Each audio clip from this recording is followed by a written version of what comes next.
Diss tracks have been on YouTube for a long time, from It's Everyday Bro by Jake Paul to Bitch Lasagna by PewDiePie. Diss tracks have been a way to entertain, get views, and also make more money on YouTube. But the problem has always been crossing the line between what YouTube describes as scripted satire and harassment or cyberbullying, which YouTube doesn't give a word-for-word law as to what is acceptable and what isn't. So without further ado, let's find out how YouTube diss tracks began. The first YouTube diss track was uploaded on April 4, 2017 by Rice Gum. The title was I Didn't Hit Her. In this song, Rice Gum was responding to Gabby Hanna's allegations that he physically assaulted her. The video currently has over 50 million views and it still gets views till this day. Jake Paul jumped in on this trend with It's Everyday Bro, his diss track to his ex-girlfriend Alyssa Violet. Over time, more YouTubers jumped in on this trend, from Logan Paul, The Sidemen, and finally PewDiePie. The purpose of diss tracks have all been to get views and also entertain the audience by mimifying certain beefs with other YouTubers.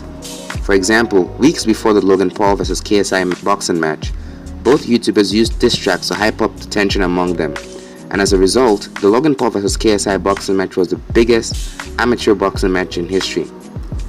Deji and Jake Paul did diss tracks against each other to hype up their fight, and PewDiePie dissed T-Series multiple times during the subscriber wars in 2018.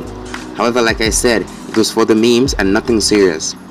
But then, the recent diss track to Cocomelon that PewDiePie made was removed by YouTube due to multiple violations of child safety and harassment policies.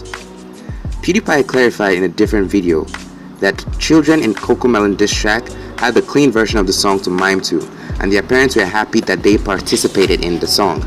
But YouTube took the video down and revealed their reasons in a tweet that says, to clarify, this violated two policies. Number 1, child safety, by looking like it was made for kids but containing inappropriate content, including violence. Secondly, harassment. We allow criticism and also diss tracks in some cases, but with both policies in mind, this video crossed the line. Okay, first off, I think we can all agree that the PewDiePie Cocomelon diss track was not made for kids. PewDiePie's audience are 19-year-olds. Secondly, this action by YouTube has led to people thinking twice about previous diss tracks that have been allowed on YouTube. Were those diss tracks allowed despite the harassment policies, or do they count as scripted satires? It's difficult to know because the YouTube policies page used terms that are broad and also specific. Some of the things mentioned in the harassment and cyberbullying policies are all found in a diss track. Yet, so many diss tracks have been uploaded and they are still allowed on YouTube. But there are some diss tracks that don't violate any of the YouTube terms of service and they count as scripted satires. Still, they are not on YouTube. How can a creator tell the difference? My point here is that YouTube's terms of service needs to be more specific and provide more context as to why decisions are carried out.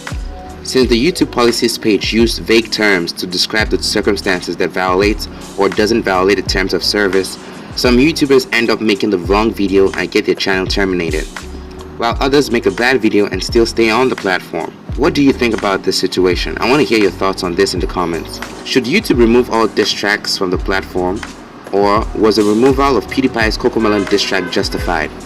I'll see you again in the next video, but hit that subscribe button if you thought this video made any sense whatsoever.